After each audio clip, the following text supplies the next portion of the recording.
Welcome back, everyone, to another episode of Curse of Strahd. We have with us Nyla. Hi. We have Yogg. Oh. We got Hildegard. Hello. We have Chance. Hello. And we have Zhana. Hello. Players ventured into Kresk, where they visited the Abbey on high, the madhouse on top of the hill of Kresk, where all the strange, cackling mongrel folk live. Chance and Nyla had a moment to kind of visit their loved ones, frozen in these glass coffins. While Nyla had a moment to kind of hear for the first time in ever the voice of her beloved Reuven, Chance took the time to do a little snooping.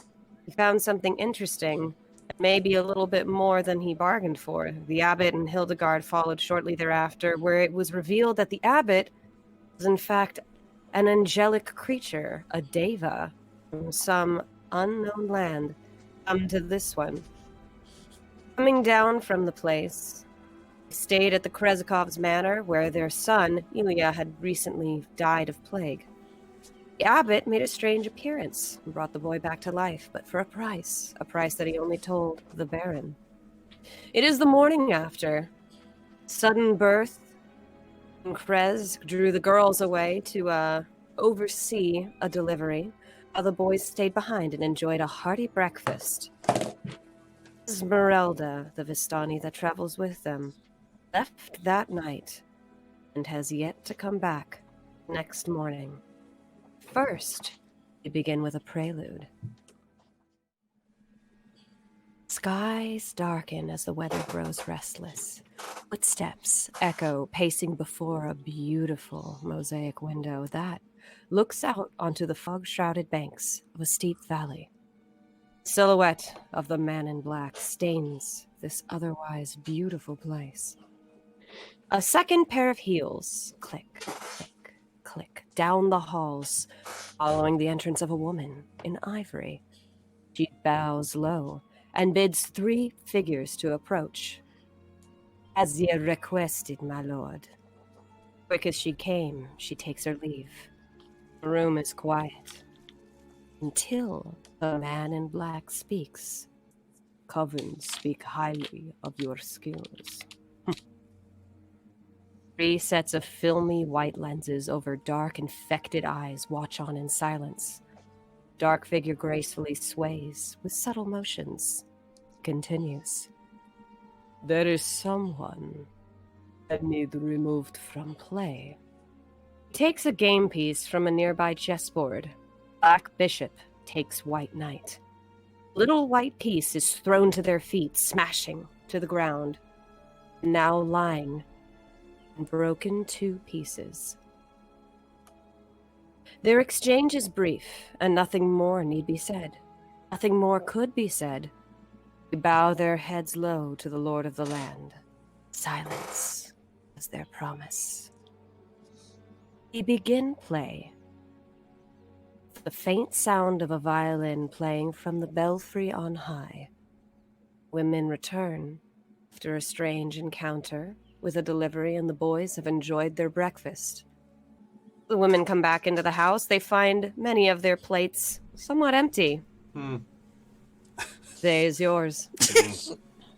It could be anyone's fault. Rude. You didn't even wipe your mouth. What?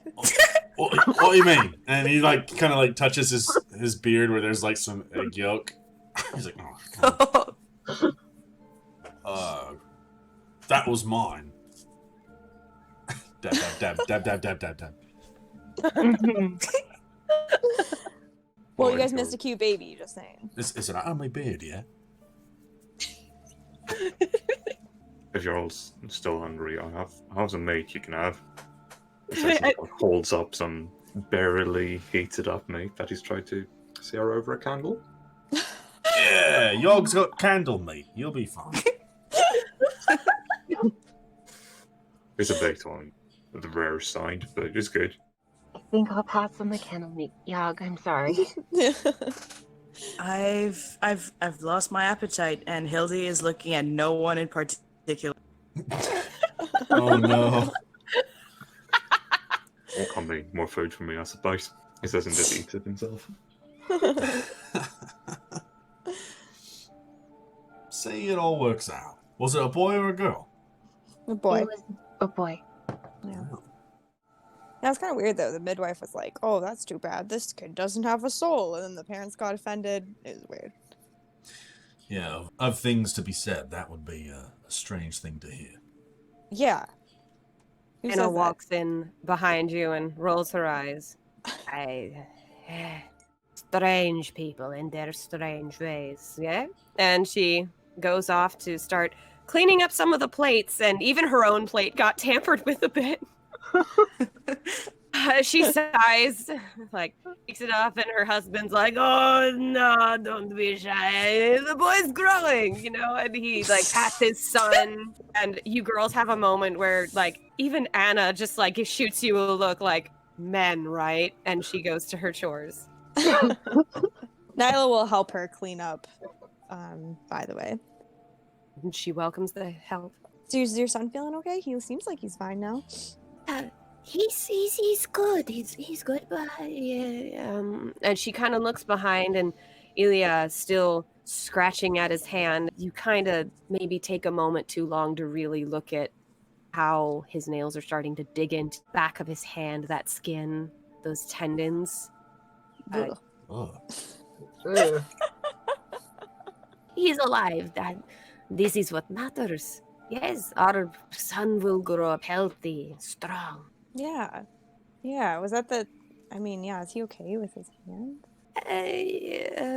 Like Anna is not inclined to say much, and the Baron pipes up almost as if he was barging into a conversation he was maybe not welcome into.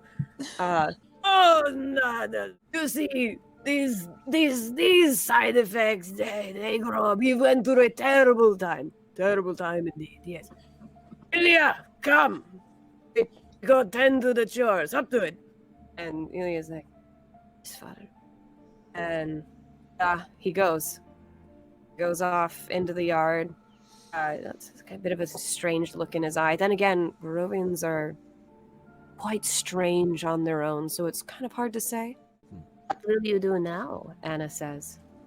I think we're going to get some more appropriate clothes for the weather, and I think we're gonna head out. There is a place you can go, yes.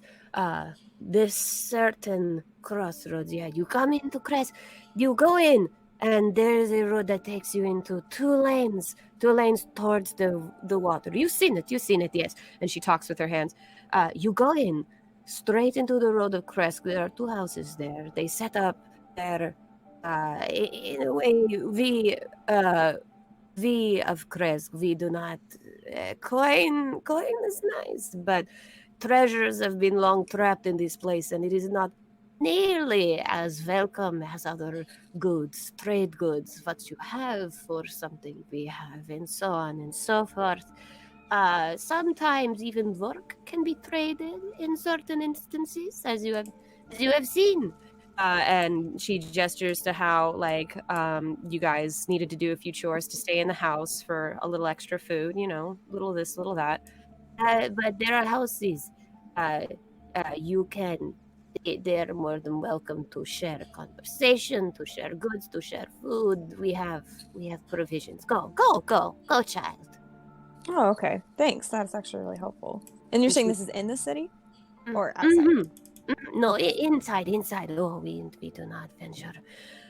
And she, like, pats you. She does your hair, like, in a way a mother would, and dusts you off and sends you on your way. Awesome. Would you happen to...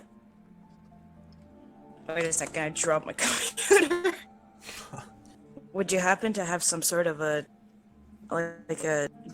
jewelry store that deals in trade?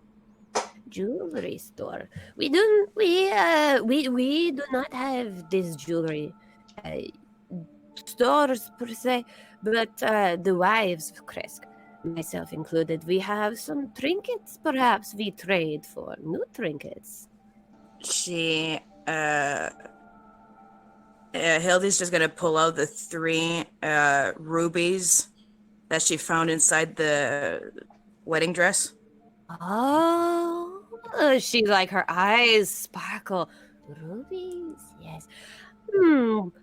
What trinket per se would you be looking for? Maybe I have. She is very intrigued by these stones, but the husband's like, bah, jewels. And he's not Diamonds, even here. actually. Diamonds.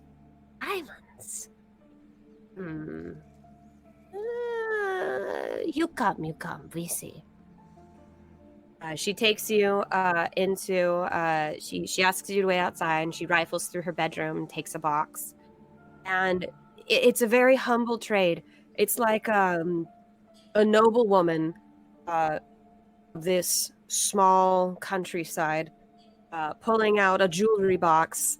It's by no means lavish or luscious. There's jewelry kind of piled into it that you kind of have to like open the lid and kind of delicately untangle and place out and sort through. Yeah. She has rings, she has necklaces, she has beautiful hair accessories, combs, bracelets. There's even a circlet for one of these things. She explains that was part of her wedding. She's not really used many of these. Among them, there are two pieces, each worth about 250 gold pieces. One carries a diamond, and the other carries an emerald. For purposes of this, let's say the diamond on set in this one necklace is 300. So yeah, she's just gonna close her hand over the 3 rubies. That necklace there is about what I'm looking for. This one here. Oh, and she pulls it out. This one was meant to go to my eldest daughter way back, and she would become of age to be married. It is not an heirloom, but it is a valued gift. What do you have to trade? Would you accept the rubies for the necklace? She kind of looks at the rubies. They're cut. They're not ideal for facets. They're gems, and some of them are rougher around the edges, and she thinks to herself, you did bless Demetra's recent child. Yes, is fair trade. I take. Thank you very much. And she hands you, and it's like an Egyptian almost necklace with the way it falls flat and even comes upon the shoulders, and there's a big beautiful diamond kind of centered on this thing with this other silver and white gold that kind of comes up and around, and the little filaments accent this beautiful piece. I'll make sure it doesn't look like I'm just taking it for the diamond, so you know I take it, I admire it, like it's so beautiful. And I give her the rubies. And yeah, at a later point, you can extract that little piece and still have a beautiful necklace, sans jewel, to, wear for whatever purpose. Yeah, that's cool. All right. Anyone else? The only thing I want to do is, at some point, while everyone's kind of getting ready and Hildy's bartering with this lady, I want to go outside and kind of be in a place where I'm alone and maybe no one can overhear me and do something really fast. That is very easy to do in Kresk. Cool. Unlike Vallaki, this place is not nearly as populated, and because it's full of the countryside, there are a lot of quiet places for you to find yourself. So you can pick by the animals, you can find a tree, there's a soft meadow that kind of looks up to the hill where the ominous abbey sits on high. Okay. I'll go to the little field, I guess. All right. And just kind of be looking around. Weeds and tall grass that has not been cut fills this place. You are alone. Cold winds chill you. So I want to say out loud, kind of just to the air. I want to say kind of to this voice, my patron, whatever. I want to just say out loud, kind of as a test. I want to talk to you, and I have questions. You don't come and talk to me by the end of today, I'm gonna tell Chance about you.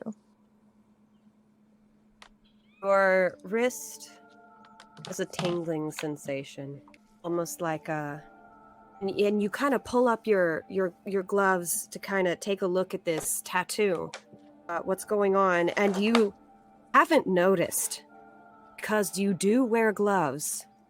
This tattoo has been growing up your arm. What? Oh no! Tattoo went from a beautiful ring. It's spiraling in these gorgeous henna designs halfway up your forearm, and it kind of somewhat wraps around your arm.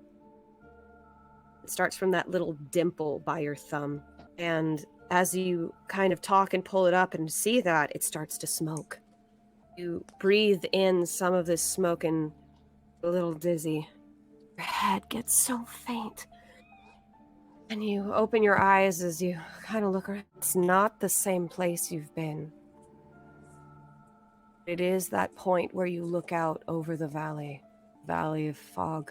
Valley of trees and this dismal place. And you hear, not him, Reuven. Nyla? Oh my gosh. So like, I'll probably look around for him. Turn Wildly. around. He's right there. Exactly as you remember him. Young, handsome, strong. He looks at you. It's that moment where it's like, that's him. It's him, right? Does he look solid to me, or does he look kind of like misty? Looks solid. I probably like immediately like run to him. You run into the arms of this man, but you never reach him. Almost as if you're running down a perpetual hall. He seems to grow more distant. As you're running towards him, ideas start popping in your head. What is it you would ask? I might stop running if he looks like he's getting farther away, because I want to see him, and I'll just kind of like look He's calling around. towards you. He's like, Nyla! Oh, Nyla! oh, Like- okay. But like you can't make it. So I'll just say to, if I'm hearing like this, what is it you would ask? I'll like say, I'll just yell out to wherever, like, what is even happening? I thought I was supposed to save Reuven, and you give me his sword and then no explanation. I need some answers here. I'm trying to help you save. His feet can't seem to move, but he's like gesturing to you, Nyla, Nyla! Like he's like, come on, you're almost there. And you keep running, but you keep kind of having this conversation in the back of your head as you're sprinting towards this man. I guess I'll call out to Reuven, like, I'm gonna save you. Just what's going on? And then she'll like immediately like go back to the guy. She'll say, well, what is up with him as a blade? That seems a little shady, don't you think? And it's almost as if a piece of you is talking to yourself. Are you denying kind gifts? This is the closest you're going to get to him for a while. Trying to help you. Trying to do this for us. I just don't understand what's going on. And now the trail to Babalzaga is dead, so I don't know what to do anymore. And at that moment, you stop. You stop running, and you're alone. You're alone, and you look up. And you're right back where you started, turned around, looking over this fog-shrouded land. And you feel so incredibly alone. Nothing works. Fear not, fear not. A hand, kind hand, takes your shoulder. There is a way to find Saga. You have options in front of you. All you need to do is take them.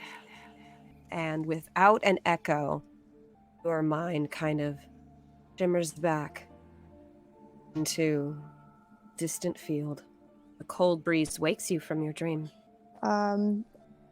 Probably breathing kind of heavy and like looks down immediately at my hand to see if anything changed. Yeah, it's growing. Ooh. Another inch has been added, and at one point it even connects around your arm.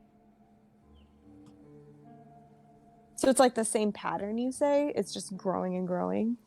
It's the same pattern, but it's weird. The more you look at it, you can kind of I spy find little objects. The ring, there's the hunting knife. There's this one pattern that kind of looks like a bow. Oh, weird. So she'll just kind of like mutter, like, well, sort of informative, I guess. Not really. Then she'll put her glove back on and try to not look worried and go back to the group. All right, Chance, Zhana, Yogg. All right. Yeah, well, we definitely we need some warmer clothes. Yeah. Even you, Yogg. Well, I mean, that's true. I also kind of need some more spices, because, you know, it's good to be able to do something with your fucking food. Then we should head to the place Miss Anna said about. Yeah, and I've got a little small, sort of a personal errand. I need to find some sort of glassmaker. Oh, how come? Well, a personal errand. It's just a little sailor's superstition, that's all. Zana kind of gives you a look like, uh-huh, and then she just continues to walk out the door. It's like, but hey, look, we can shop together, it might be smart. Pool our resources and the like. That might be a good idea, actually. I can help you. I'm not that much of a prick. Come on. Yogg, you coming? Oh, I don't have anything better to do, do I? I'm going to have to go eventually myself, so... Oh, Hildy, welcome back. We're about to go to the shopping area, or, like, trade area? Sure. Where's, did Anna follow me? Yeah, she's downstairs. Okay, I'm still holding the necklace. I'm not gonna stuff it in my pocket just... Oh, But- that's pretty. Isn't it? Yeah, and she's just gonna give a little smile back at Anna. She's very pleased that she made the trade. She smiles back. So, all right, we can go. Where's Nyla? Oh, I think she stepped out for a moment. She should be back any moment, I think. Well, as you guys head out, you know, Nyla, you catch them starting to meander outside together, and we're all easily able to regroup. Okay, yeah, I'll come back up then. Oh, are we going? Ready? Oh yeah, we're going to the trading area. Okay. Are you okay? Yeah. He stops. I'm gonna inside check that. Can I also inside check that? That's for Nyla to decide, because I generally don't like it when players roll on other players. Nyla, can I insight? You can, but honestly, like, she seems pretty, like, out of it. So then don't I even kind of- know if- I think I kind of instinctually said, "Oh no, Nyla, are you okay?" And I put my hand over your like forehead to see if you're like too cold. No, I'm fine. I just need to think, you know. Yeah, okay, well, you guys are gonna notice anyway. So I just, like, take off my glove. I'll be like, I think my tattoo's growing. Does that happen sometimes? Is this a weird magic thing? Where your tattoo yeah. just grows on your skin? I mean, it looks cool, but like, you know. Arcana check? Question? Sure, if you want. Okay. Can I do one too? Sure. Nyla, you're a heavy sleeper, and sometimes while you're out, well, the lot of us, we just dabble a bit, I suppose. Do you really? No, of course we bloody don't. What do you think? No. No! What you did? Maybe it's a thing sailors like to do or Tattoos something. I don't don't grow. This is funny. Hildy, kind of looking at some of these symbols, and Zhana, yeah, tattoos don't grow.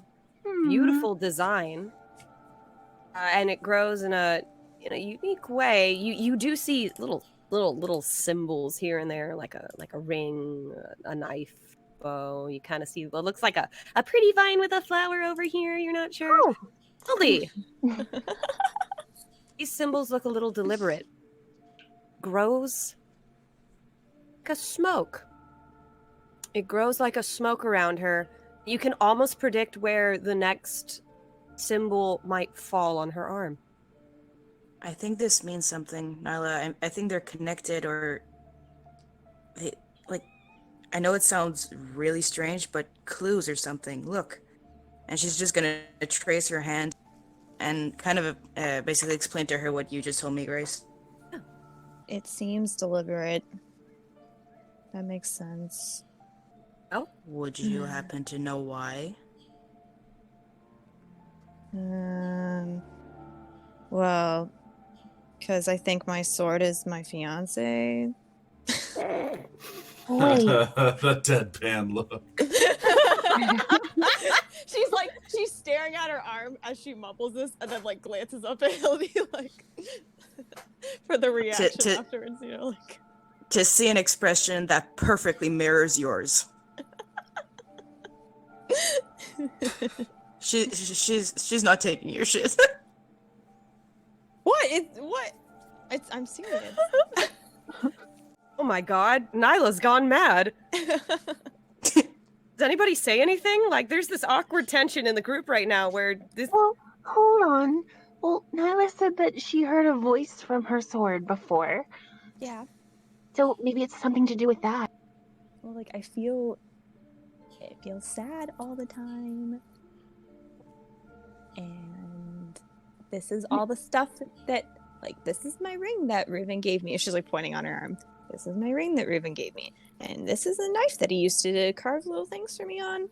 And this is a bow, because he taught me how to shoot a bow. And that's why I'm kind of good at it now, because he's a really good teacher. So... What do you do about the pretty vine? I don't know. He gave me lots of flowers sometimes. Well, maybe Right. it's all the things that Reuven gave you. Yeah, that's what I mean. And I feel like it's him when I use this weird little sword thing that comes out of this tattoo now. Then I told some of you guys this. I didn't want to tell everyone. It was kind of weird. But now this is getting kind of like big, so it's not like I can hide it anymore. Well, as long as it's not hurting you, I guess. As far as we know. It's not much It's we can do freaking for me now. out. Yeah. It's freaking all of us out. Oh, sorry. No, it's not you. Right, well, on to shopping. Let's just go. Well- I'm in a bit of a hurry too. Yeah, let's just replace one worry with another. Nyla, have you thought about what you're willing to give up out of that big bag of yours? Yeah, that's what I thought. Come on, we have a lot to do. You come to the town crossroads. There's a lot of people, and in a way, it has its own provincial charm. There's the baker with his bread. There's the farmers with their chickens trading for meat from another farm. There's people weaving and doing laundry. There's looms. You hear the clacking of someone who seems to be working in their back shed on metal tools and accessories and things. There's a lot of hubbub and even gossip. You hear several people in Kresk talk about a variety of different conversations. You hear a little bit about Dimitra. You hear a little bit about the abbot. There's talk of Ezmerelda. And then there's Ilya, Baron's son. So you're welcome to go about your day. You can go up to any of them and ask them about any of these topics, or you can do shopping. It is entirely up to you. I want to try and overhear stuff about the abbot. you go up to a couple people. One of them has a dog by their side. The dog wags their tail as you approach, and it looks friendly enough, but it also looks like one of those bloodhounds, if you will. And they seem to be talking about the abbot, and they see you, and you kind of ask and inquire, and they say, "Oh, it's really odd, The abbot has been here for so long, you see. Yeah, he's been here. He's been here since before my grandparents. They were kids at the time. Yeah. He's been here for almost a century. He's handsome. Oh, yes, he's so handsome, but very strange, very strange. He has not aged a day. The man is a mystery. But oh, how we despair, yes. These mongrels, the things he keeps in the abbeys, they howl at night. But it is so strange, I start to wonder, I am a crafty one, I am, the woman with the dog talks to. I start to wonder if the abbot is in fact Strahd himself in disguise. Whoa, that's a pretty crazy theory. I know I'm right. I know it. I feel it in my bones. So why do you think that? Just because you feel it? He hasn't aged. Yeah, I guess. He is handsome, yes. His skin's so white as snow, those gaunt features. Does he come down and talk to you guys often? No, he stays up there. Oh, okay. How else would you explain the sounds of that howling at night? You guys ever been up there? No. Like, both of them are just like, no, never. Are you kidding me? Okay, yeah. I mean, I wouldn't bother. It's kind of creepy. All right. Anyone willing to do some trading? Any more gossip? I think Kinda winter clothes might be priority. Oh, All right. I'd agree. Let's see what we could find.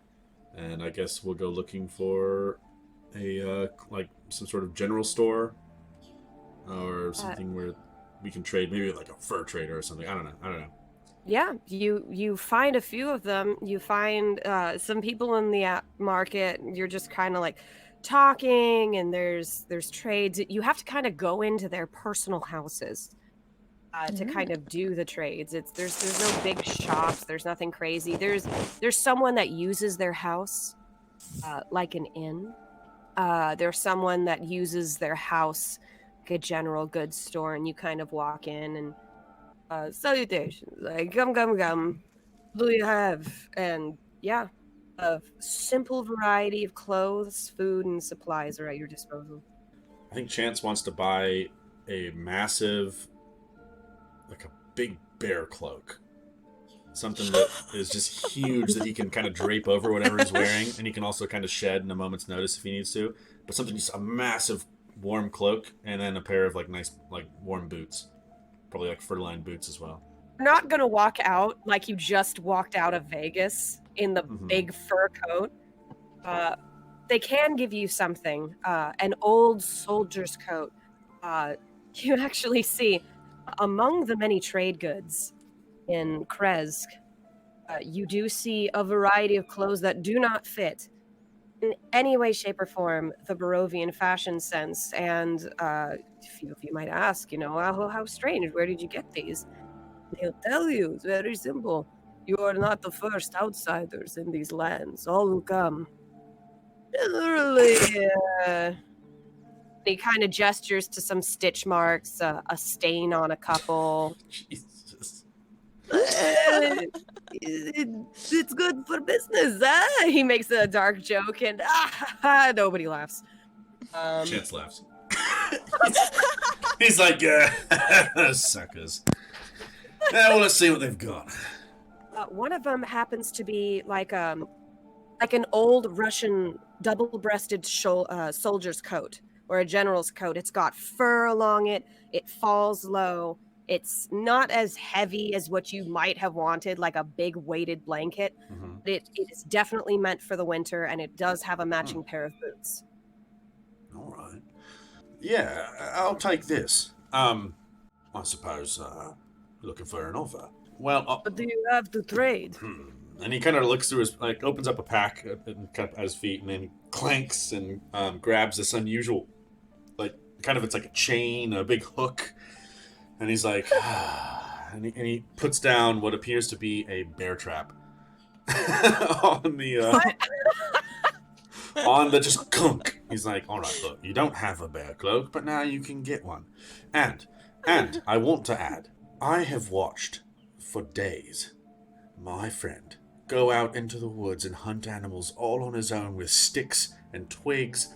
This thing has been giving me so much enjoyment, and I would be trading something really dear to my heart. Just knowing that it was in my possession. And roll me he a struggled persuasion so. check or a deception check. Either one.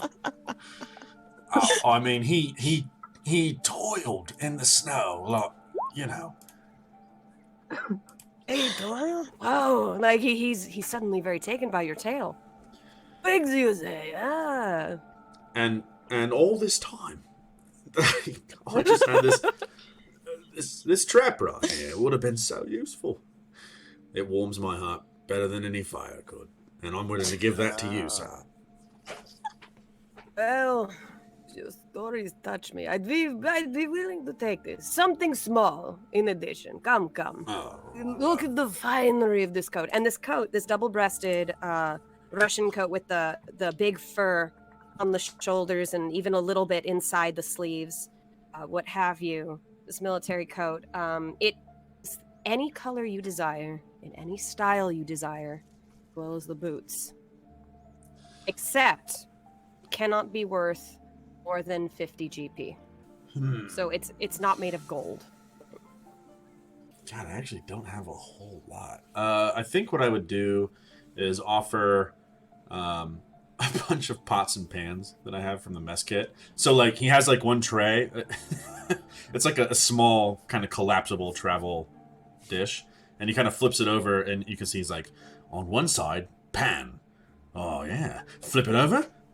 Dish. Pan. Oh. Dish. Pan. Dish. How do you I think? take it. I like this. You hand over your cookware and your bear trap, and the winter apparel is yours. Yeah. It even comes with a hat if you so choose. Oh, yeah, for sure. I'll take a hat. Great. Anyone else? Do you have any red fur-lined coats or any long-sleeved clothing for underneath? Let me think. We do not have red, but we do have... and he points you to, like, this faded, dusty, indigo blue coat. It's almost, like, bleached a little from the sun. It's got a little woven, quilted look to it. It looks warm, but it also looks a little stale. But it looks your size. What about underclothes for underneath? And he kind of pulls up a bin, if you will, and he's like, search through this. See what you like. It's, of course, you guys have never been to Walmart. As far as the post-apocalypse goes, some stores don't bother hanging their vestments. They'll hang the nice ones that are noteworthy, but the rest of the clothes, the pants, the tops, the socks, the gloves, whatever have you, they'll separate them into bins, and of course those bins will have been picked through and mixed up. He just kind of hands you like 2 bins for you to like pick through to find something that like works for you.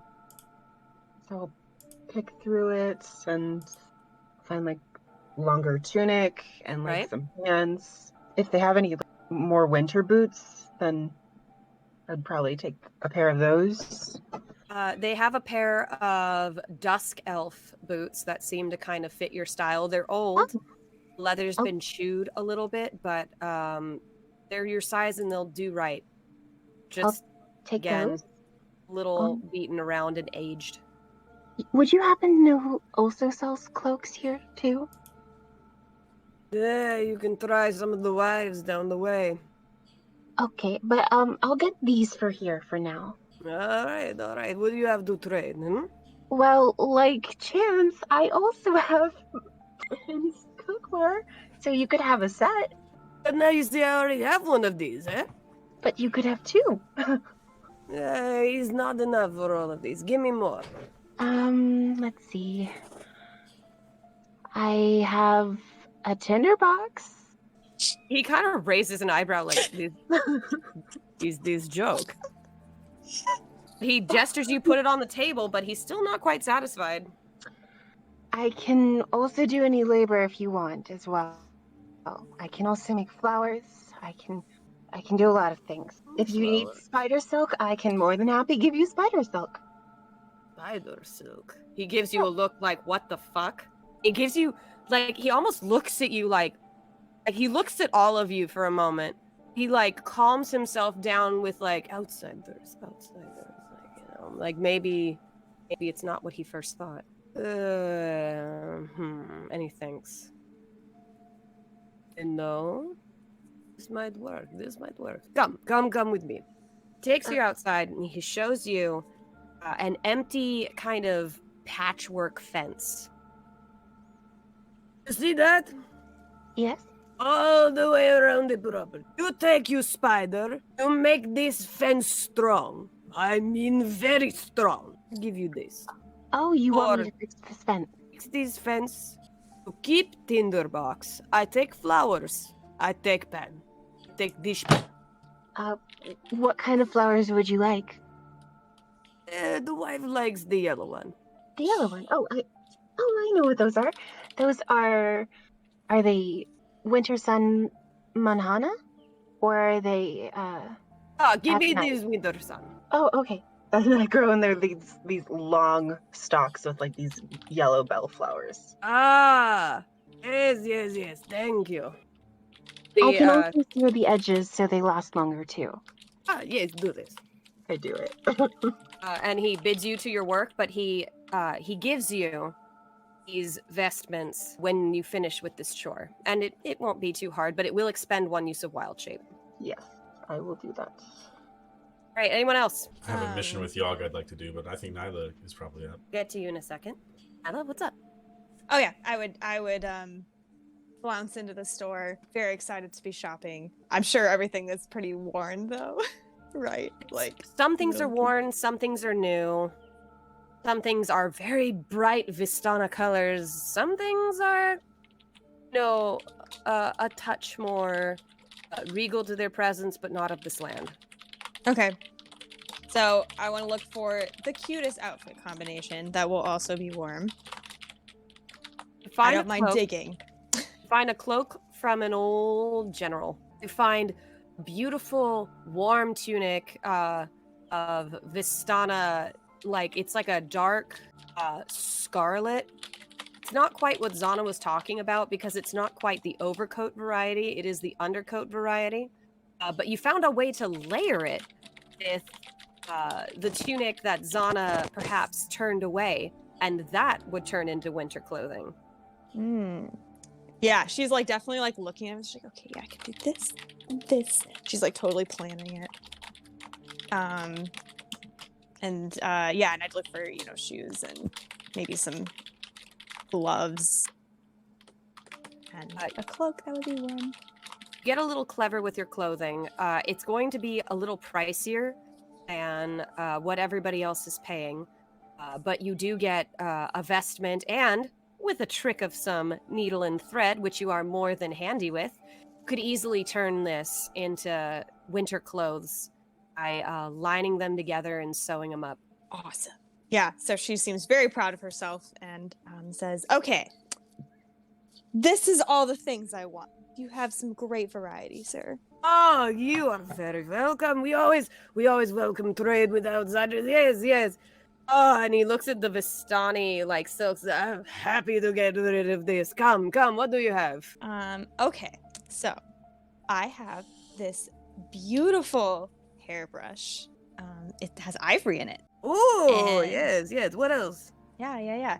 And it even has a little bit of silver around it. It's yeah.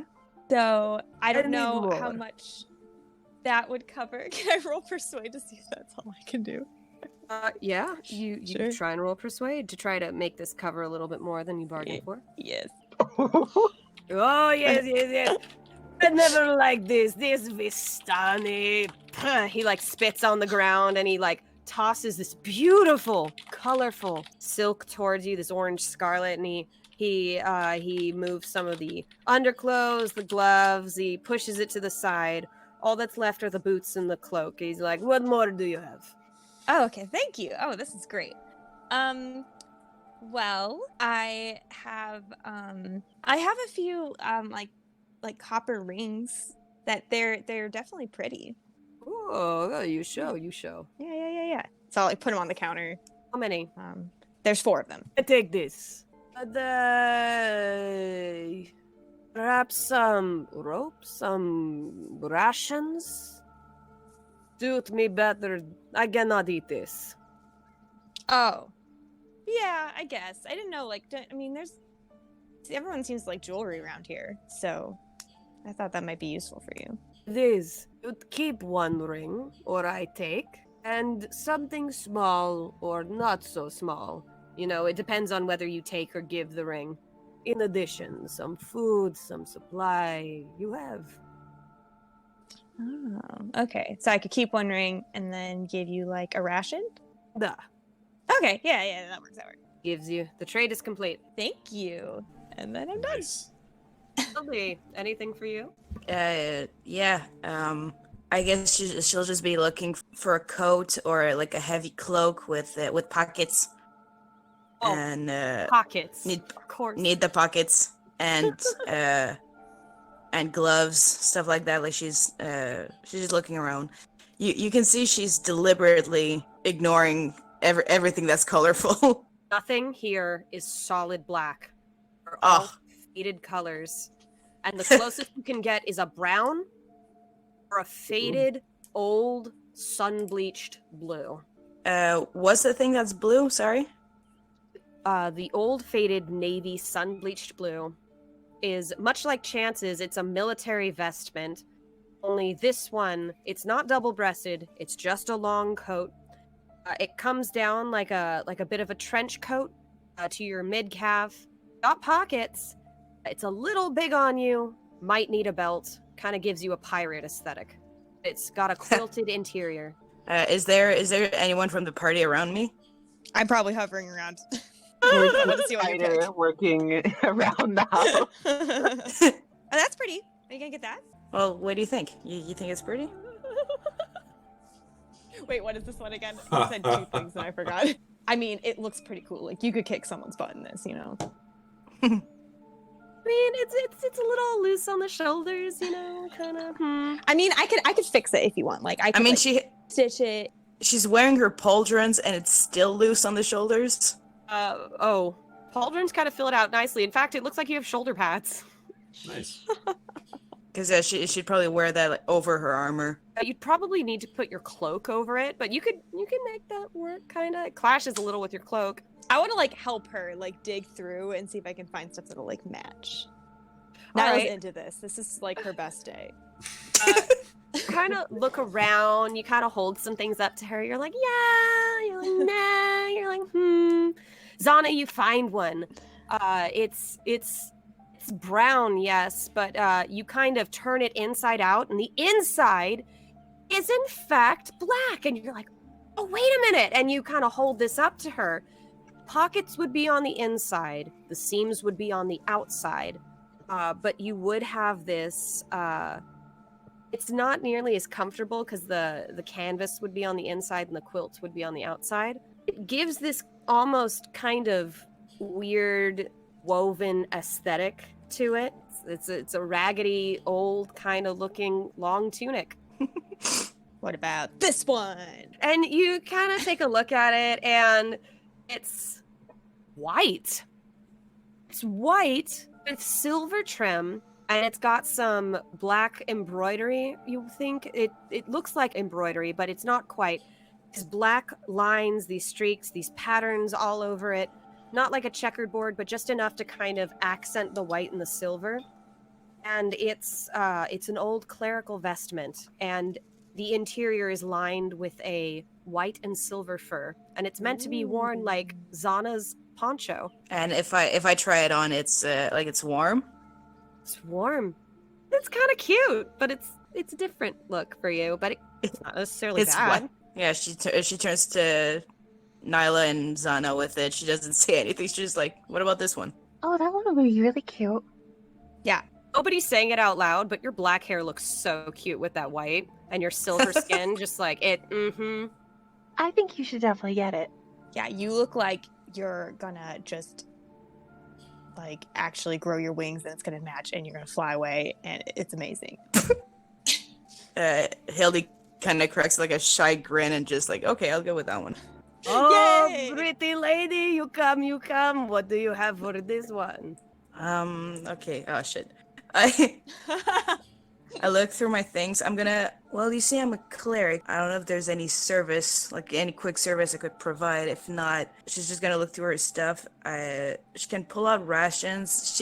She puts five sticks of incense on the counter. Right, 5 sticks of incense. How many rations? For right now, she just puts 2 sticks of incense. She looks at him. Is he like waiting for more? He is waiting for more because you kind of get the feeling it's because of the silver on this particular vestment. And because this one, unlike many of his other pieces, is not nearly as dirty as the rest. Do you know who that used to belong to? I do. There was a group of adventurers here before you. Among the many that fall prey to the forests you see, he points to one, wolves, vampires, crossbows, and dark magic. This one. She dies of plague. Nice and clean, huh? Did you say she died of the plague? Yeah. She's just standing there in a stunned silence. That's a bummer. Nyla mutters from across the counter. She's watching this whole exchange. Optional. You may use this opportunity to make a persuasion check to lower the price. And do you think that someone else might buy this, knowing that the owner died of the plague? No, that's a 4. Of course they buy. Where are they gonna go? Look at this thing.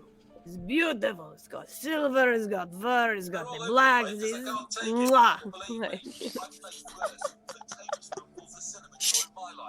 She's gonna add the 3rd feather that she had on her armor, like the one she replaced by the holy symbol. She'll put it with the sticks of incense. Okay. We called the deal. Da? He puts out his hand for you to shake.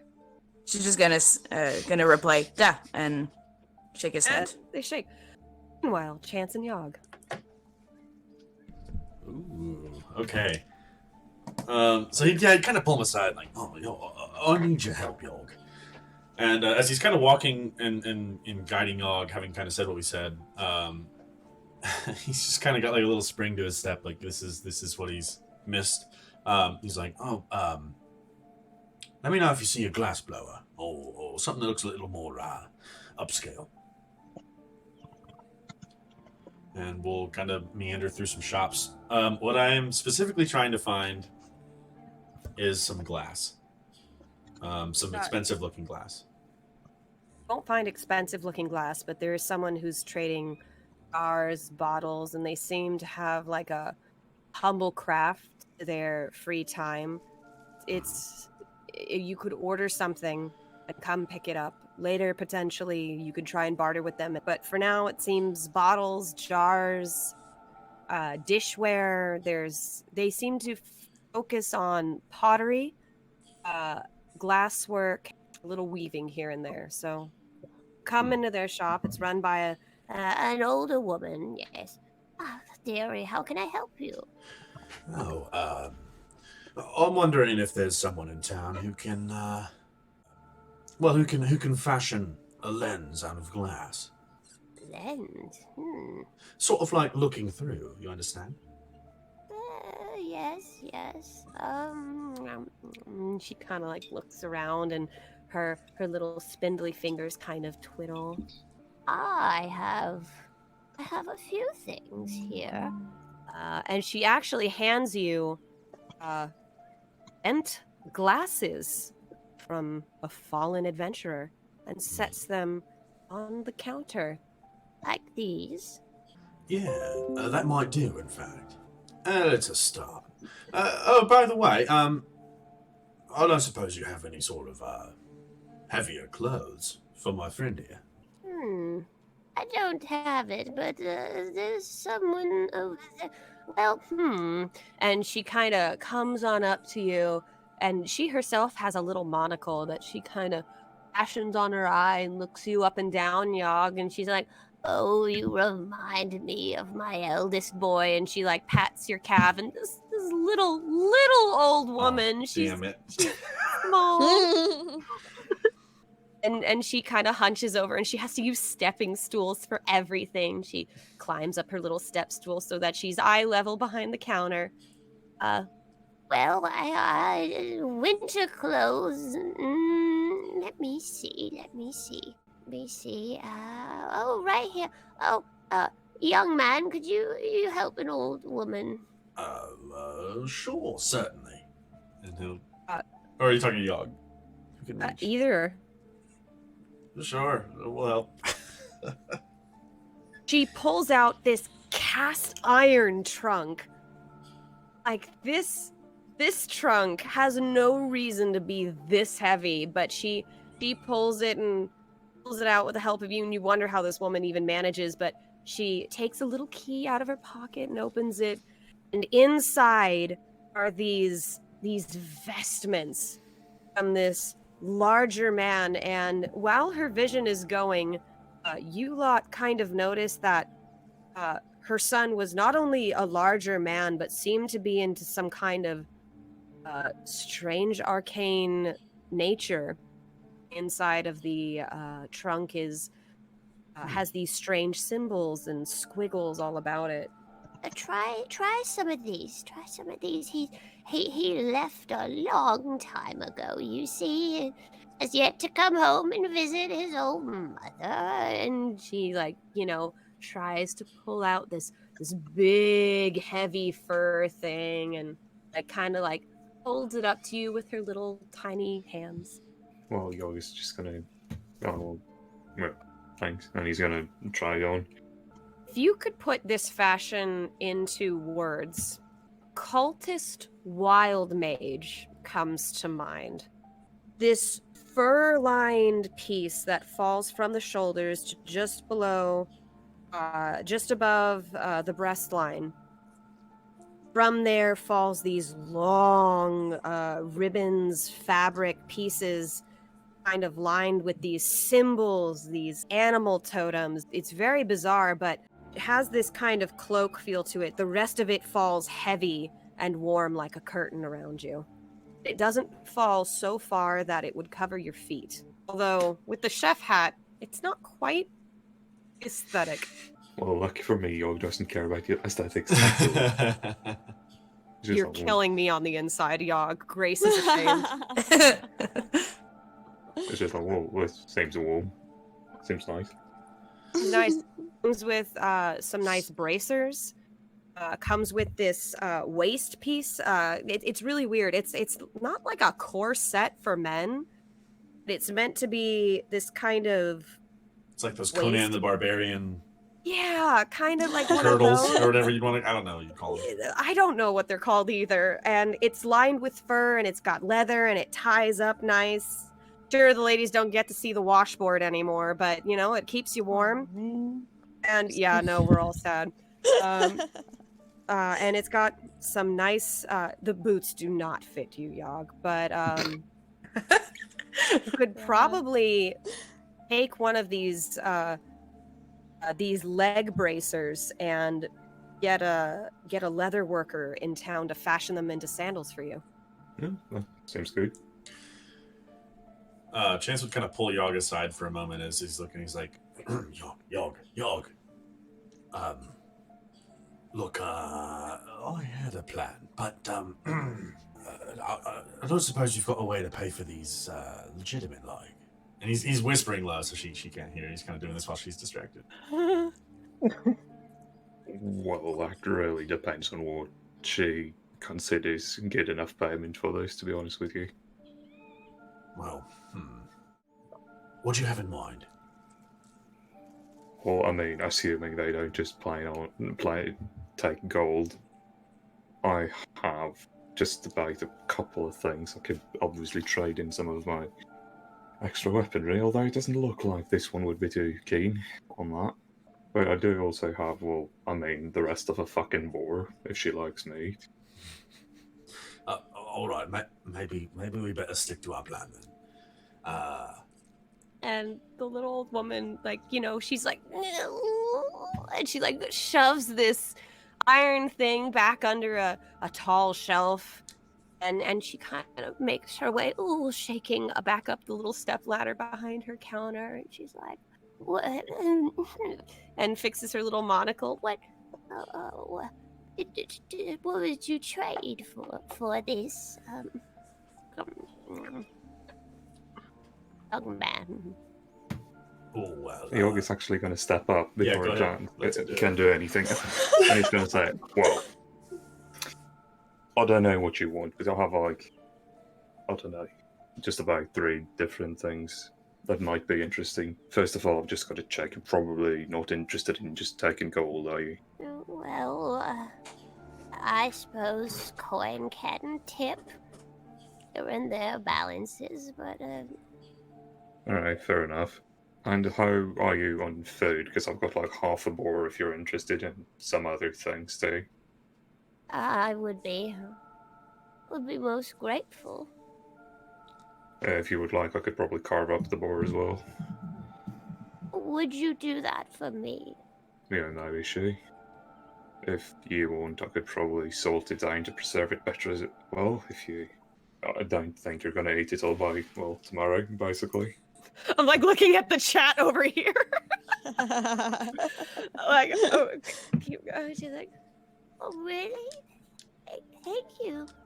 You know, like as you're starting to like pull it up and season and salt it, and she's like, you know, you remind me so much of my son. Would you do me just the smallest favor, and I will take this boar in payment for all these things? Well, yeah, I wouldn't mind. I haven't seen my son in so many years. Would you indulge this one mad request? You give me the opportunity to hug my son as if he were here now. Oh! Yoga's just going to be a little bit taken aback by this. And like, I'm just going to sigh. Resigning himself. Well, I suppose I can't deny someone as nice as you. And yeah, and she these withered hands come. She's too small to even try to bear hug this large figure, so she hugs what she can of you. Just she's so fragile, and you have that little moment to yourself, and that's all she asks. And you see a little tear in her eye. Thank you. It does my heart warm. Right, you're welcome. All right, you carve up the meat, trade it away. Boar is gone, and you're free to leave if need be. Or you can keep looking around for whatever you need. Chance, you still have yet to trade for those glasses. Oh, I thought that was included in the thing. Okay. What? So the glasses still need to be traded for? Alright, shit. Yes. You see, he's just... So I think Chance has been kind of like sitting with him, or like kind of in the room the whole time as Yogg's been kind of helping and doing the random chores and cleaning the boar and stuff. And he's got no shame. Okay, he's gonna kind of hop up and he's like, well, and he claps his hands together. I've got a little something for you, see. So, as it stands, now I see you are an old and aged, wise, of course, wise, by all means. But perhaps maybe it's a little hard for you to lift things and put things to work, and fix things, I suppose. Oh, the place does have its ups and downs, you see. Well, I can sell you, or train you, I suppose. And he kind of reaches into his pocket and pulls he pulls out a hammer. He's like, now, this ain't a normal hammer, see?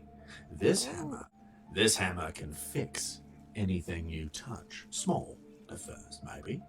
You just concentrate, and you'll be able to tap, tap, not hard, tap, tap, and it'll fix. I can show you if you'd like. Yes, please. And she shows you a little china cup that broke. Oh no. And he gives a sidelong look to Yogg, and kind of steps up and right. See, here we go. And he takes the cut pieces and kind of gathers them together into his little cup, and he takes his hammer and he's like, all right, you have to say the magic words. Fix it, hammer o' mine. Tap, tap, tap. And he just kind of as he's doing this, he's doing these kind of broad motions, but really his other hand, is holding the cups, and he's going to cast mending as he's tapping with the hammer. All right. The old lady, she's going to roll a perception check at a disadvantage. Be a -1. You're a monster. She's looking. I know looks. Roll me a sleight of hand, Chance. Oh yeah, okay. And she, whoa, my word, do my eyes deceive me? And she fixes her monocle even and takes the china cup, and she's so amazed. Yes, this is more than a fair trade. Is there anything else in my shop that I could interest you in for that hammer? What else is in this shop? As I'm kind of looking around, this is Pots, seems like jars, little plates, bottles of every kind, beautiful woven dream catchers. Oh, how about that there? That dream catcher. Yes, of course. But of I course. won't leave you, of course. It takes a little bit of practice. See, here, I'll show you. Why don't you just go ahead and take the hammer? Have you got anything else to fix? To fix, well, sometimes when I glaze my pots in the oven in the back, they sometimes break. This will be invaluable. Oh, right, yeah. Go ahead and grab that. I'll be right up here. I'll show you how it works. Okay, don't go anywhere. Yes, and she scurries down her step ladder and wanders into the back room. And you guys are left alone in the shop. It's like they're both staring at each other like... You do anything? The chance of seeing if Yogg is what his mood is. Yogg is just standing there with slightly surprised look on his face, not really doing anything at all. Just nodding along slowly. All right. Well, after several moments, unless you say otherwise, she comes back, heaving a couple of broken pots, like these little old woman arms. She clatters them up onto the counter, and she, and you hear as she cracks her back. There we go. Here, you try it yourself. And he gives her the hammer. You remember the words, right? Fix it. Oh, hammer of mine. Pick. And she gently just picks the edge of one of her pots. Okay. It probably does nothing. And he kind of watches her for a time, and Chance is stroking his beard. Look, you gotta focus. Think about what the pot looked like whole. Really try to channel that energy, see? And he kind of steps up behind her, and he's like... he's kind of... I'll help you. I'll say those words with you again, yeah? Try it. Right. Just really focus. Fix it. Oh, hammer of iron. Hip, hap, hip. Pink. And while he's got like one hand kind of like helping him with this hammer, the other hand is actually kind of like really slyly touching the pot, just barely. And he's gonna cast mending. Sleight of hand, buddy. Okay. Actually, do it with an advantage. Her eyes are closed. Oh, perfect. She's focusing. Got it. And She opens her eyes and it's mended. now look at that. Thank you, young man. Thank you. She gives you a delicate little pat, and she's so happy about this hammer. She's over the moon. Much obliged. He kind of like looks at Yogg, looks back again. He's still getting like a little bit of conscience. He's like, maybe I'll help you fix a few more things. Really, just make sure you get that practice, you know? I want to see. And so he's going to probably spend like the better part of like 20 minutes. Now he feels bad. He's going to just actually like help her fix things in her house, even though he's still very keen on selling her this hammer that is just a hammer. whole 5 things in her house, and she thanks you for this hammer. She'll work very hard to practice the enchantment, but yeah, the trade is complete. The glasses are yours. The dream catcher's yours. Cool. And you guys are able to go outside, and you hear her even after just fix. You know.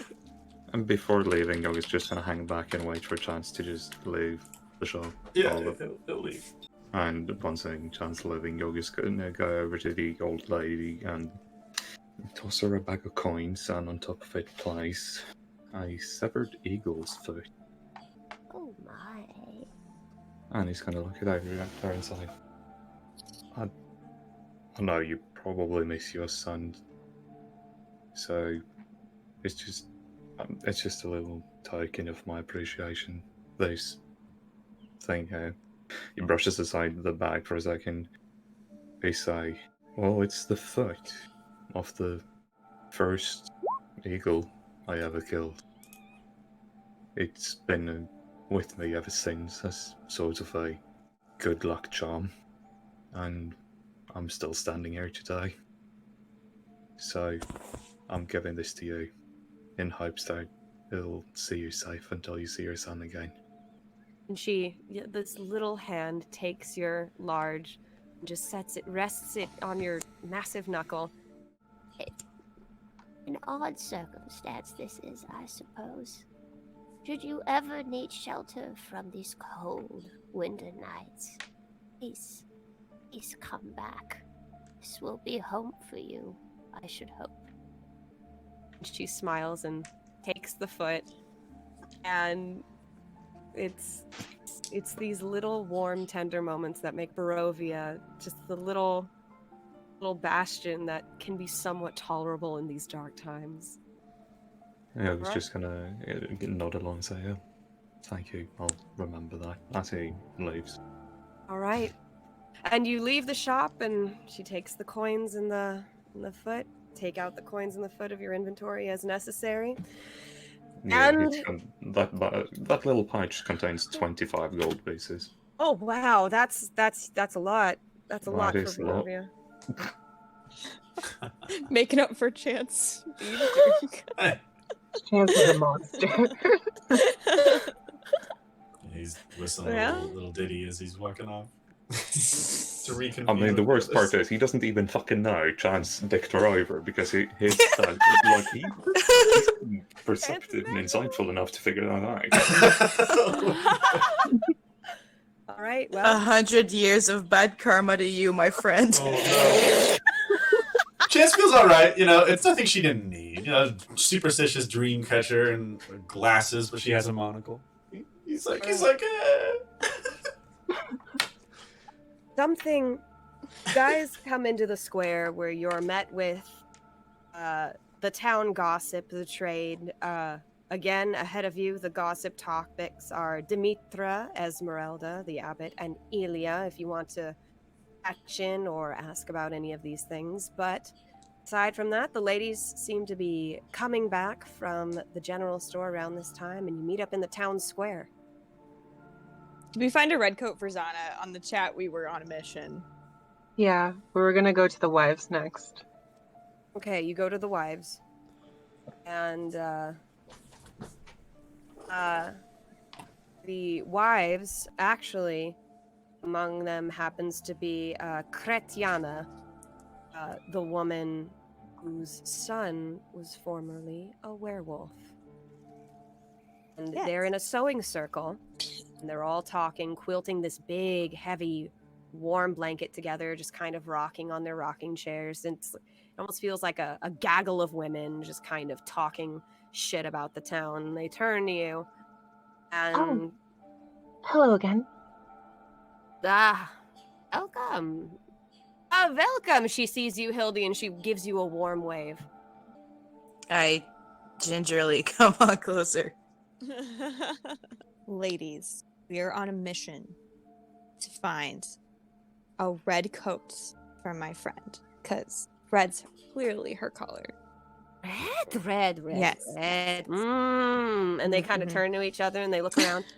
We do not have red. And then they stop and they look at Zhana. We can make this work. Come. Okay. What's with Nyla? I don't know what's happening. I'm coming. It'll be good. Spare you the disaster of this montage. Between the three Barovian women who are disagreeing on what exactly this coat should look like, because they never get outsiders and have girl moments, this is clearly the center of town gossip. They tell you red is a cursed color in these lands. It's the color of the Vistani. They all kind of spit respectively off in different directions. Do not deal with red. But we can help you. Yes, Kreska tells us this one, the one in white, oh, so pretty. One in white, she helped her son. Yes, we will help anyone who help Kretiana. Yes, you do this for us, we do this for you. You give us this. And they point to your red poncho. It would be willing to convert your red poncho into a coat for you in exchange for some trade goods and some work. Oh, that sounds good. I can make each of your favorite flowers. I can also give you... let me see real quick. I have rope. I have rations. Ooh. Yes, rope. And one of them's like flowers? Yes, your favorite flower I can even make. For each of you. On it, you spend, unfortunately, as they rip this cloak off of you and you're kind of left in your pastel pinks, they kind of look at you like, ugh, what was that? Like, they kind of, like, even take a moment like, ugh, outsiders, as they, like, have never seen these colors just ever so bright anywhere except on the Vistani. Even start muttering a little bit about the huntress, like, as they get to work on your coat. In exchange for turning half of this house into every kind of flower all over the rainbow, rope, and 3 rations, they give you a beautiful winter coat that you have designed for yourself. Oh, thank you. It's beautiful. That looks amazing. You look all in a hard day's work. And the girls kind of give this like secret girl code high five with fist bumps. Oh my god. You ladies are miracle workers. Thank you so much. They wave you goodbye. Zhana looks so happy right now. Oh, should we find the boys? Oh, yeah, I guess. Nyla in browns, Hildy in white, Zhana in red. You go and find the boys.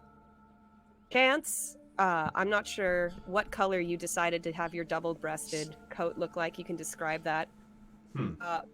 Yogg, as I've described, wild mage meets occult Conan the Barbarian with a distasteful chef hat. And although in a weird way, kind of has this Joyeux Noel kind of red and green aesthetic going for him. But he still is yet to find shoes. But he looks down at Yogg and still sees his shoes. He's like, We might have to find some hides. I doubt that anybody has enough to really sell you shoes that might fit. We could bundle your feet up in hides. Maybe get some oils for them. That'd be about the best I could imagine. Well, yeah, I mean, that sounds just about reasonable. And by the way, have any of you seen someone who sell, well, trade, whatever, anything that look like spices? Honestly, I'm not expecting much, but anyone at least that seems to be trading salt or something. I haven't looked around. You can ask around. There's plenty of people willing to talk. Right, I suppose you will go around actively looking for some kind of spices. Down the road, you see a garden, and you see several bundles of flowers and a variety of plants, some of which you recognize as mistletoe and mint, and wolfsbane, all hanging from underneath the roof to dry, hiding from the snow and rain. That is a surefire place to try. Right, that sounds like a place you will go then. You start walking down the road, and it's taking you the first intersection, the second intersection, and it's taking you down the road. You're by a cottage. Roll me a perception check as you walk. Both of us, or just you? Whoever's going. Oh my god. Weird, Yogg. For a brief moment, thought you heard music somewhere in the woods. Even with that natural 20, it sounds distant. You thought, maybe it's your imagination. But you could pinpoint from the direction it was coming from. Either way, head inside. Yeah, he's just going to stare off towards where he thought he heard something, and then he's going to go inside anyway. You enter this house. You're expecting adults. Don't find them. Running this establishment is a younger man, roughly 16 years of age. Around the house are what you can assume siblings. They all have black or blonde hair. And this young man turns to you and he's like, welcome. Just a moment. Svinja, пожалуйста. And he kind of ushers the sister who's chasing around these two younger brothers, and she stops and takes them both by the hands into the back room. It's very younger kids. Yeah. Yes, sir, how can I help you? He's kind of intimidated by your height. Alright, Yoga's just going to readjust his chef hat, and he's going to say, well, I'm looking for, herbs and spices, things that make food taste better. You got any of that stuff? Actually, yes, yeah, come with me. Right back here. He kind of opens a door and takes you out back, and you find a garden. A garden that leads out into the forest raw. And he takes you on this path, and he's like, I suppose this is a little untraditional. But, here are the ones we have drying now. I suppose we could do this by doses, but for a meager sum, I can offer what my garden has. And he shows you. You can go into the forest for fresh herbs, or you can take some of the dried ones that are hanging. And you see a large variety of things here. You find rosemary, sage, thyme, mints. There's a weird sprig of a curling twig vine that he has. Never seen it before, but this is the Barovian equivalent of vanilla. Yog is going to actually look like a kid in a candy shop going around smelling all the different things. Some of these have a more robust scent. Some of them have a weird spice. It's almost fascinating for you, Yog. Like a kid in a candy store, you have wandered this land, unfortunately, from a tragic backstory. But in a way, it's also given you the opportunity to sample similar spices from different parts of the world, and they all have subtle difference to them. This vanilla is a lot richer. Much like the real world's equivalent of the Mexican vanilla, where it's the sweetness is a lot more strong, the flavor and scent is more pungent, and it almost kind of has the texture of a cocoa powder in a way. For Barovian vanilla, and some of their thyme has a bit more of a a tinge to that lemony aftertaste. There's lemongrass growing in a fresh patch over there. There's mistletoe, not that you should eat it, if in case you wanted to perhaps try for a poison or a medicinal poultry. He sells both herbs and spices and medicinal ointments and flowers here as well. Right. Yogi's just gonna look at all the different things and go like, I think if we can make some sort of deal there, I'd probably like a little bit of everything, to be honest with you. And he's just gonna like point out everything that can be used for cooking. He's basically got no interest in anything else. He gives you 10 of your choice savory, 5 of your choice sweet, and each of them can be used in 3 doses. So that'll fill up your little spice pantry. In exchange, needs about 13 gold pieces of supplies. Alright, give me half a second. So yeah, in your downtime, you can decide what's here. Obviously, cocoa would not be native to Barovia, stuff like that. You might find equivalents, so if you want to get creative with that, that is entirely in your hands. Alright, I'll just note them down unnamed for the time being, and we'll see what happens later. Yeah, it'll Or be fun. in either case. Also expect more detailed descriptions of flavor palettes when you cook food. I suppose he's going to have to find something to trade for all this crap. Places them in paper envelopes for you, so they're easy to carry.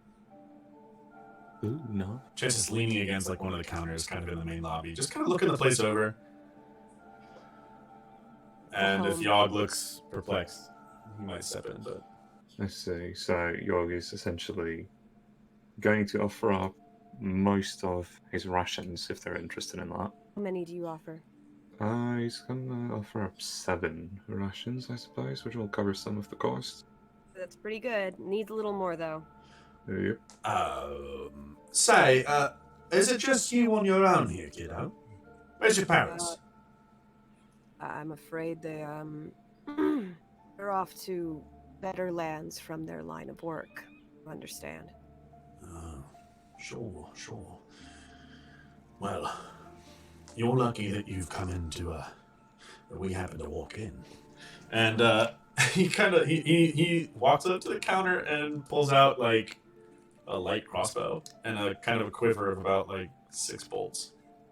He's like, look here, when I was about your age, I had to defend myself too. Out of my own I was. Luckily enough, I had my wits, and I had a little bit of a weapon. Now, look, let's say my big friend here ain't exactly friendly, but he is, mind. He is.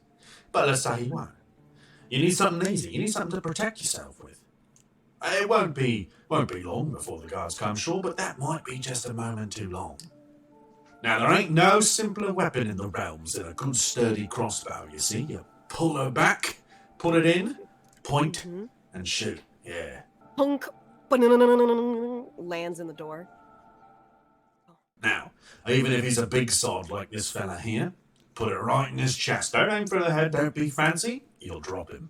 You gotta look out for yourself and your brothers and sisters. Right. Yeah. I'll take this with the rations. Half the rations. This crossbow is worth more than that. He's gonna kind of incite you.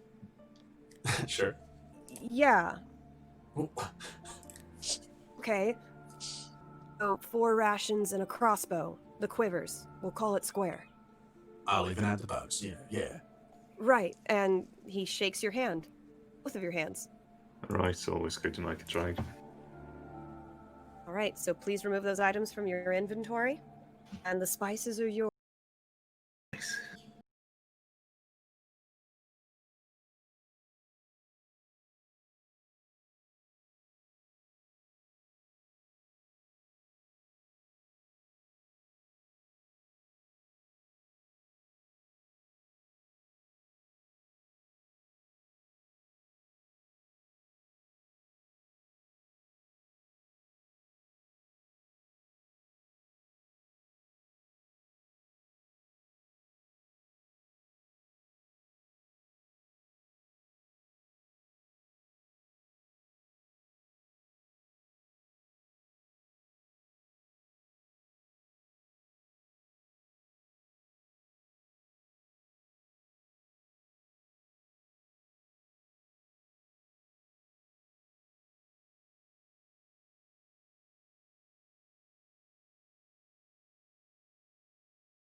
Meanwhile,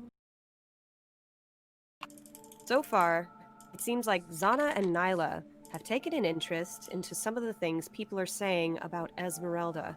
Yes. Yeah. Is Hildy among them? I wrote that I was joining. Of course, yeah. You don't travel too far. The things that the quilters say from the place you came, it seems to echo all over town. A man turns to his daughter, and she goes, Papa, can I let Bruno out? goes, yes. You know, we are lucky, you know, this huntress. She protects these lands. Oh, the huntress. Duh. And you guys kind of come up and almost listen in. The huntress. She is Vistana. She stands and fights these beasts like Van Richten himself, yes. But she is Vistana, Papa, and he spits. you know, I bet there is a secret, you know? She slays these monsters because they get nowhere near her. The Vistana, they are devils, they are. And then the neighbor's wife goes, "Hush your mouth, Strolov. You know they will curse you if you hear that." And the laughter stops altogether. You wish to interject or ask any questions? Okay, I just turned to Zhana and Nyla and just wordlessly consulting them with a look. I think I would just say, like, in a low voice only. Only they hear. Like, I would ask more questions, but I'm afraid I'm gonna get mad at them for being, like, really rude. Rude about Ezmerelda? Yeah. Everyone's really rude about it. It's making me really mad. I'm gonna say something I regret if I don't watch it. I'll just go ahead and approach the people that were talking. The little girl runs past you with her dog Bruno. Come, play! And the man leans on his axe and wipes his brow. He's cutting wood. I couldn't help but overhear that you were talking about this huntress, this Vistana huntress. She's a mysterious one at that.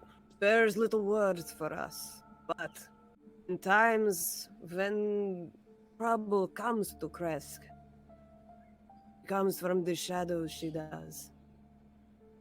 The things that haunt us no more. So you would say she's like a local hero of some sort?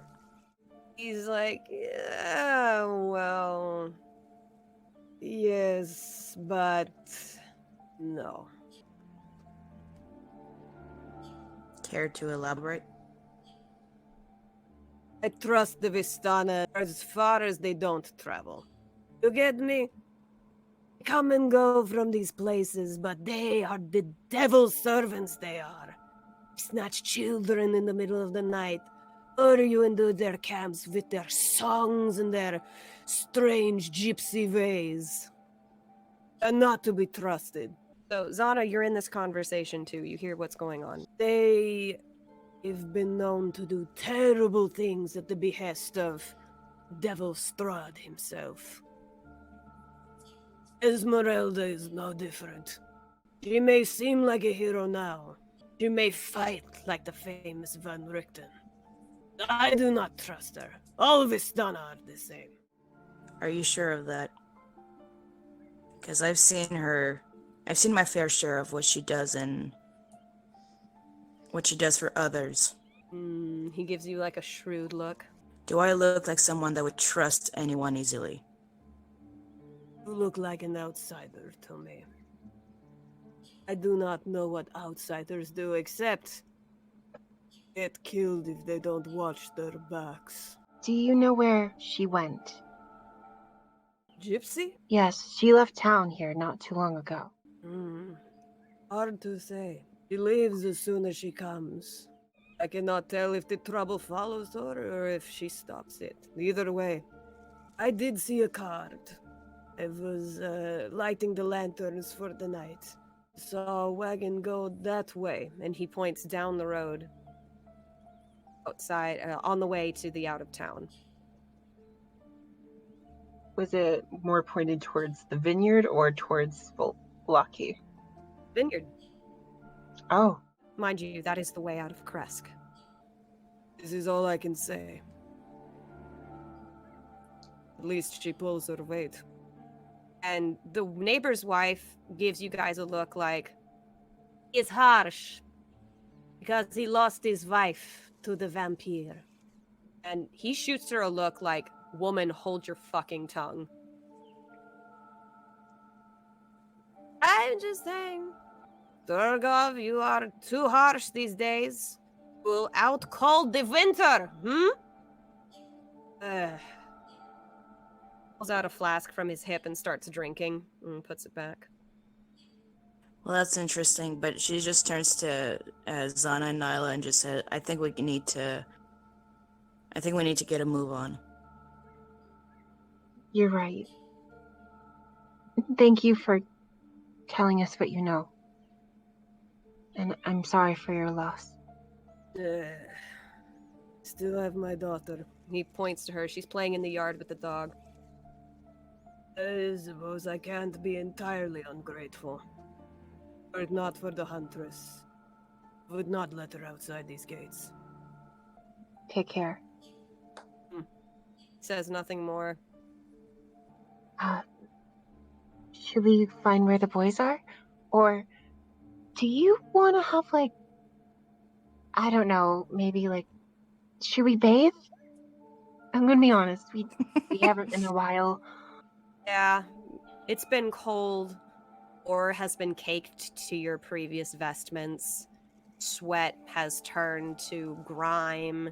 That seems to be keeping the smell at bay with the cold. Your hair is matted and tangled from sleeping on the floors.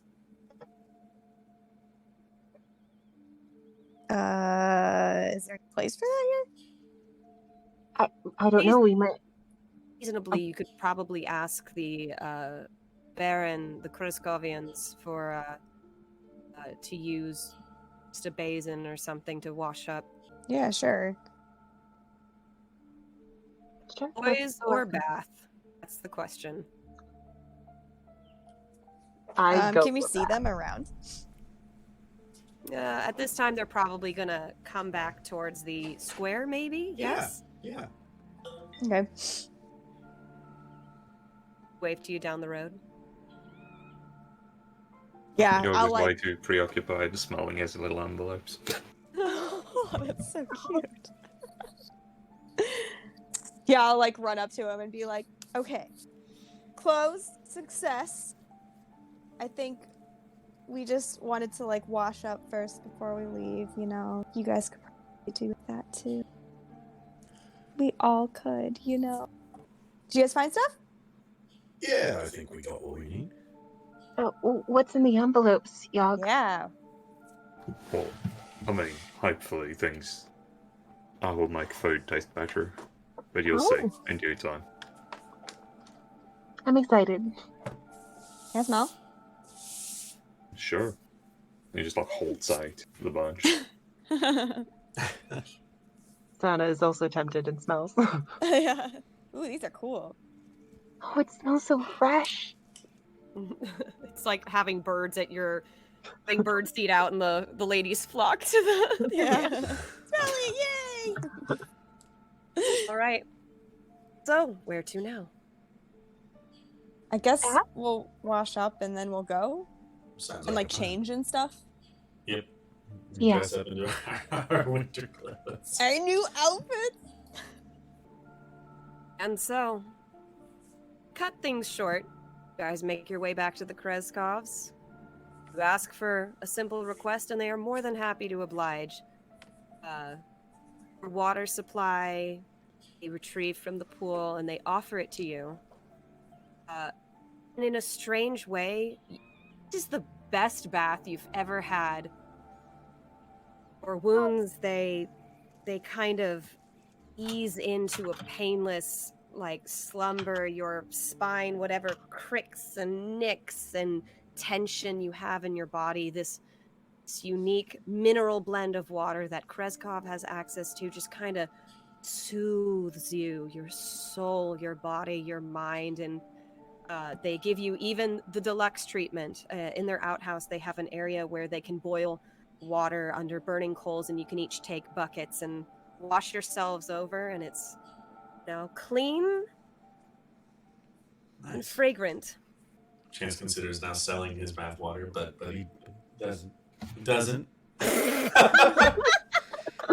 All right. Well, very cool. Yeah, he'll gown up, I suppose, and head over to and like try to get the horses ready. It seems like they just have their own cart now. All right. And yeah, Ezmerelda still has not returned. It's like 1 in the afternoon. What do we want to do about Ez? She's not coming back, and it's not like we can just wait here forever. Do we Well, go on with I that, meant- or what? I mean, I mentioned to her that if she didn't come back, because she was all like, I don't know when I'll be back, you know. So I told her we were just gonna go on to Valaki, so she knows that we're gonna go there if she's not showing up. All right. And you guys know I'm in a bit of a hurry too, so Yes. I have a feeling like if she's looking for us, she will find us. Yeah. All right. Sounds fine by me. Do you guys like my outfit? Yeah, not bad. Thank Pretty you. cute, Nyla. Thanks. I'm very happy. I just have to embroider like some really cool patterns down on the skirts. Oh, that would be really cute. Yeah. I'll just do it on the right. If anybody wants any cute patterns, like Chance, I can go do your scarf and make it look really cool. Then just let me know. I've actually we've got a bit of a request. What, really? Do you have any sort of odd pieces of jewelry you don't need? Something that holds like a large, something large. Something large, like what? Like a socket. Like a what? A socket, you know, like it would maybe hold some sort of large gem. Cheap gem doesn't need to be expensive, I suppose. I have this, and I take out like my last like copper ring thing that I almost tried to put in. Is this good? A little too small. No, I don't think that'll work. That's all right. Maybe when we get to the lobby, I'll figure. I pull out the necklace. That might do. Essentially, Chance is considering trying to take these like spectacles and like pop a lens and see if he can like fit it into a, or even shave it down and kind of grind it down so it can maybe fit into some sort of necklace.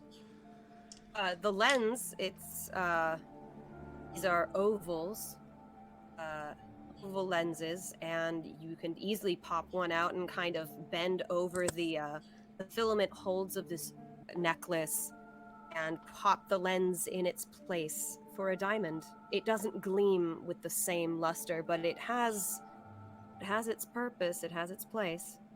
Yeah. I think this will be just kind of a project he works on while he travels for sure. He's not gonna drive this time around. He's gonna let somebody else.